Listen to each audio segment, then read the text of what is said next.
punch in the throat. That could kill her, right? And the WNBA, right? The people that run that league, if you're DiJonai here and you have a foul like that, I don't want to hear about, okay, that's a flagrant 2 and you get this sort of fine. She should be suspended for the rest of the season because this isn't, as you said, Tommy, a whoops. This is intentional. This was targeting Sophie Cunningham, and I don't care if the player is white or black. It does not matter. When you do this to somebody, this is horrible for the league. Obviously, this was done because Sophie Cunningham stood up for women, saying that men shouldn't play against women in sports because there is obviously a chromosome advantage, just like you see with steroids, a chemical advantage. And I'll leave it here.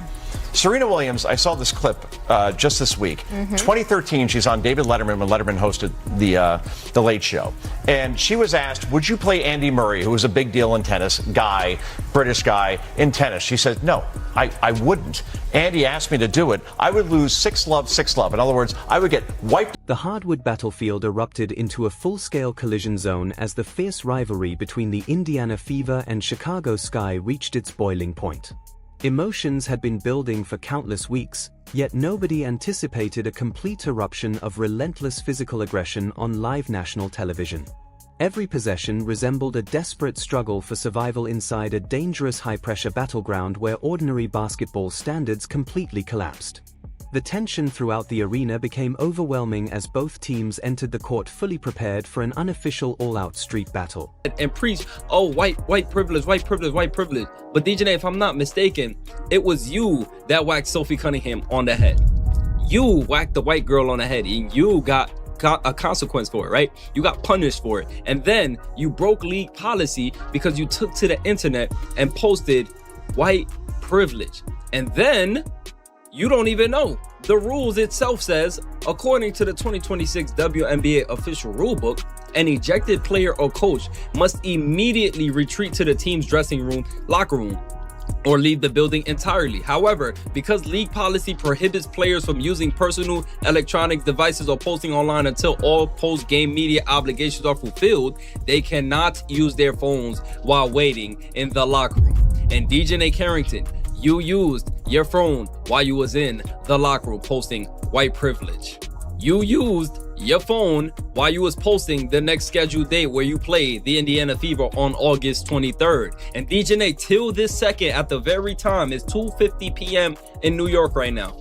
And up to this second, at the time of this recording, you have still yet to be punished yet, DiJonai. You have still yet to be punished. So DiJonai, please enlighten me. Where is the white privilege? Because if I'm not mistaken, it was Sophie Cunningham. The official regulations clearly state, according to the 2026 WNBA rulebook, that any player or coach who gets ejected must immediately return to the team's dressing room, locker room, music, or completely exit the arena without delay.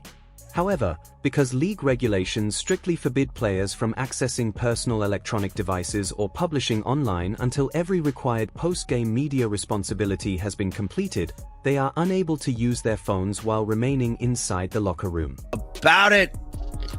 So immediately during the game, right? During the game, DiJonai Carrington went to the locker room and tweeted, Maybe upgraded, I think, to a flagrant. White privileged. How in the hell is this white privilege when you assaulted a player? Sophie didn't touch you. How is this a race issue? Make it make sense. Because I am definitely confused here, guys. I mean, I am hella confused.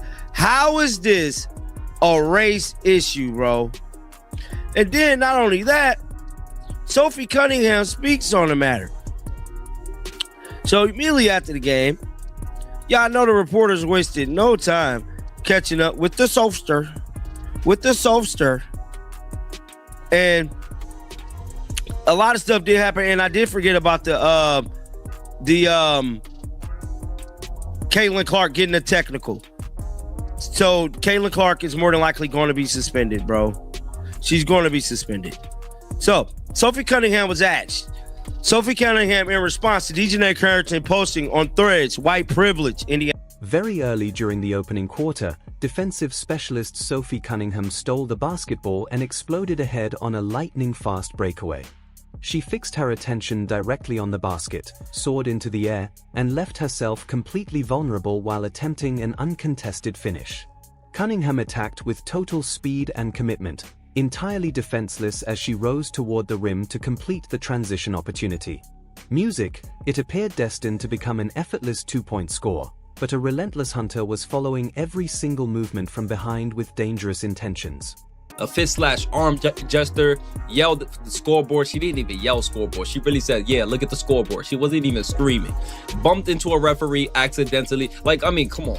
Look at the technical fouls Caitlin Clark is getting. And we are going to get into why Caitlin Clark is being targeted. Look at this. Was clearly bumped into a referee. And this referee took offense to it and literally called the technical foul. Caitlin couldn't believe it, right?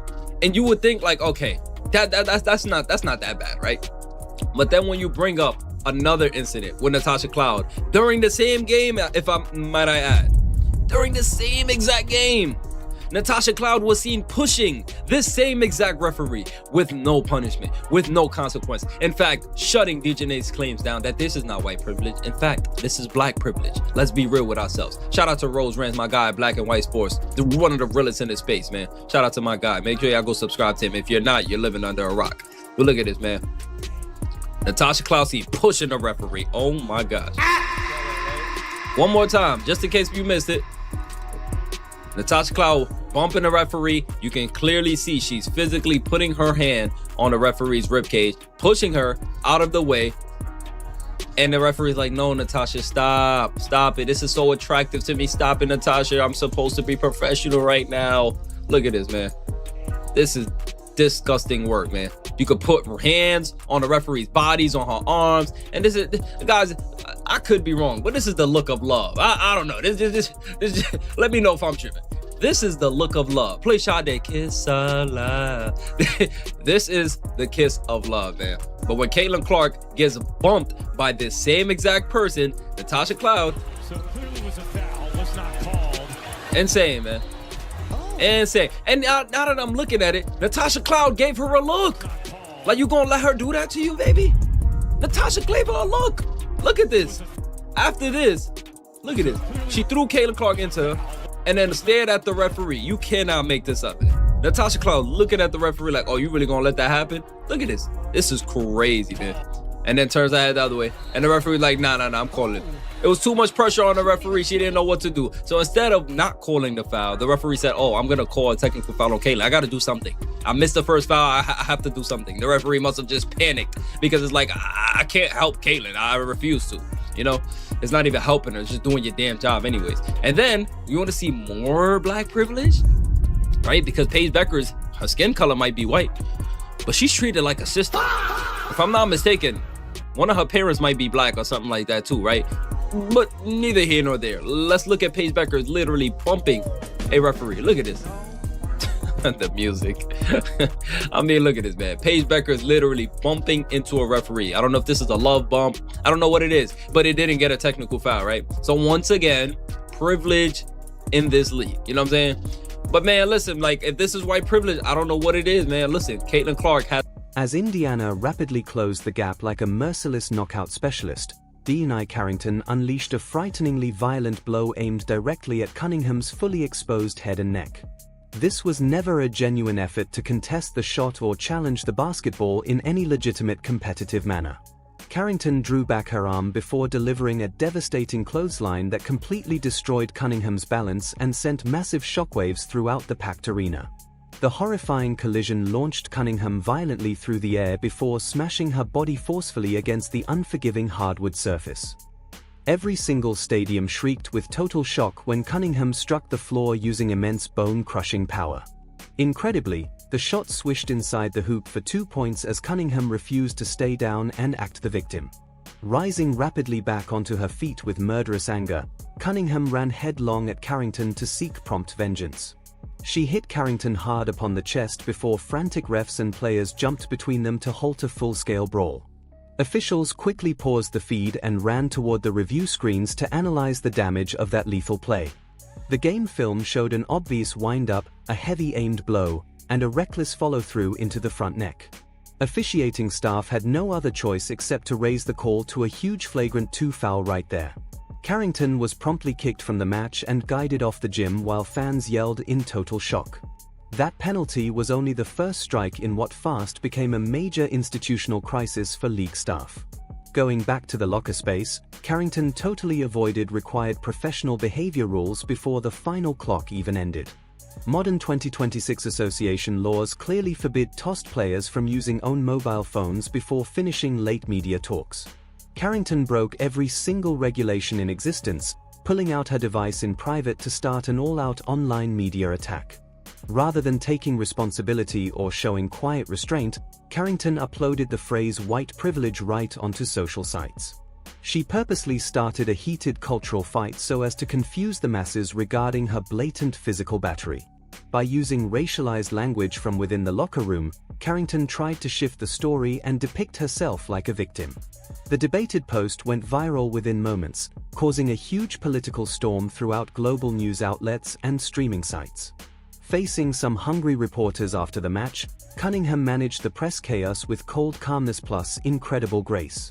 She stated clearly how the lethal strike was totally planned and carried out only for fake digital clout and views. Cunningham noted how she had once been tossed for a hard foul and took her blame without naming outside causes. She totally destroyed Carrington's story, showing that real sports accountability holds absolutely nothing to do regarding race or complexion. The huge boldness of the strike brought angry public talk from high-level sports pundit Joe Concha on live TV. Concha raged about the sloppy neck shot, demanding that league bosses intervene fast using highest punishing force. He claimed that a basic one-match suspension was way too soft for a planned hit capable of causing life-changing harm. Concha hard pushed for a long season-wide ban to deliver an unmistakable point throughout the whole sporting world. Observers noted that Cunningham was hit largely for her loud views about saving women's sports leagues from unfair physical traits. Pundits mentioned old video for tennis star Serena Williams saying she would get beaten playing top-ranked male stars to show body differences. This societal context added oil to an already burning crisis, making a rough foul into some cultural war zone. The event showed deep social gaps that spread much past the floor markers of a normal professional ball game. The Indiana Fever eventually claimed a tough 90-86 win against the Chicago Sky upon the board. But the last tally turned totally meaningless when compared against the ongoing bitter aftermath of Carrington's scary behavior. Followers across the world voiced anger, filling websites using loud calls for prompt systemic change by head boss management. The safety of the sport was shoved right to its edge while critics asked if laws were being applied fairly. The mess grew when fans started showing clear unfair rules in officiating against icon Caitlin Clark during that very same match. Clark was handed a technical foul for moving by an official within what looked to be some incidental body contact. The ref acted with huge bias, punishing Clark fast, despite no violent or angry purpose within the play. This weak call kept Clark amazed and caused claims that the sports star was being purposely aimed at by refs. Shock turned into rage as video appeared showing Natasha Cloud actually pushing the exact same ref earlier during the game.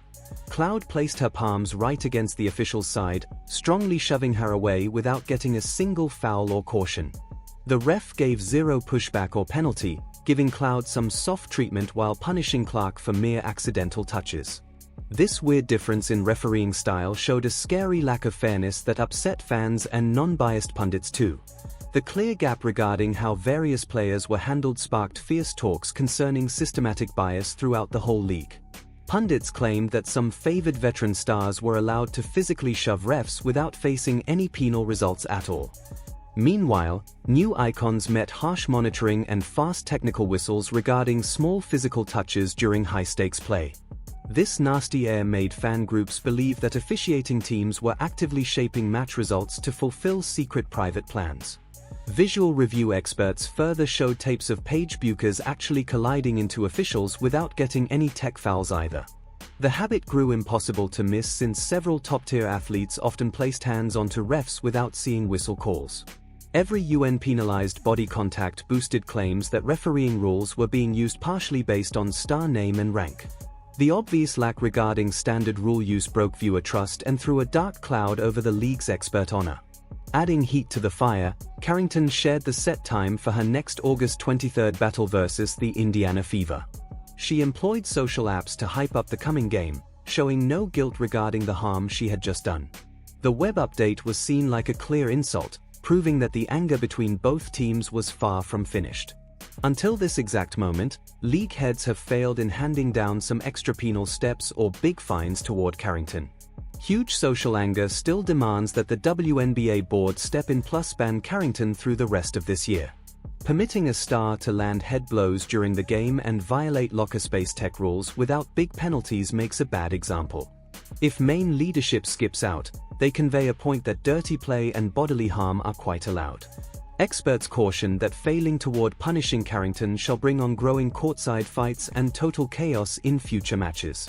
What happened upon the court has moved past sports to turn into a vital fight regarding the core honor of the sport.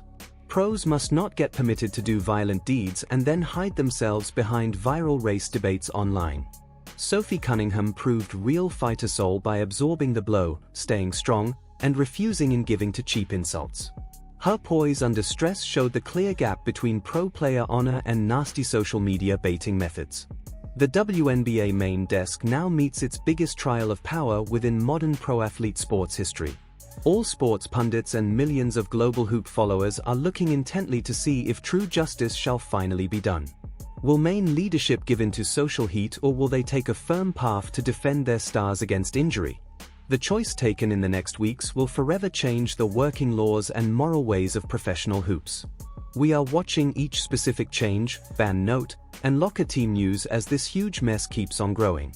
Be certain you remain tuned into the show for quick breaking media news once the final league call lands. Give your views within the box down below on if Carrington must be banned through the rest of the season.